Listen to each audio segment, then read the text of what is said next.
And you talked about the game of life in this book, which is one of my favorite games, and how each group of talent based on their piece of their career and what's, how to win them over and how to win them into your organization. So has that changed? Has that evolved when you look at those different work groups, or what advice would you give a company that's really trying to evaluate their workforce plan?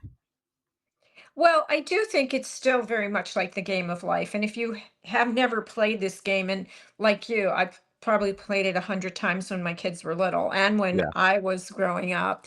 Yeah. It's sort of the story where, you get in your car, and as you mature, you reach different stages in your life and you pick up different expenses, and such as children and things like that, or Yep. pets if you don't have kids. And your needs change. So for example, this is one of the things I write about in Suddenly in Charge, because when I was 24 years old, I didn't understand how my employees could call in sick when their kids were sick. I mean, what the heck is that all about, right? I didn't have any kids. I was Yeah. like, well, what do you mean you can't get a babysitter? Why aren't you here? Well, when I wrote that book one evening in that chapter, I was actually home sick with one of my sick kids.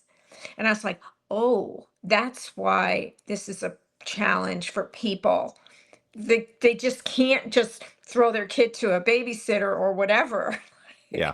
So I didn't understand those things. I didn't live that life. And now that I'm more mature and I have gone through that process, I have a much better understanding of the fact that people at that age need different things. And so when you as an organization, when you're working in an organization and you're looking at, well, what do my employees really value? You're going to find that your 20 something employees are going to be looking for different things than your baby boomer employees. Yep. So you have to come up with a way to, meet in the middle here. Yep. So if someone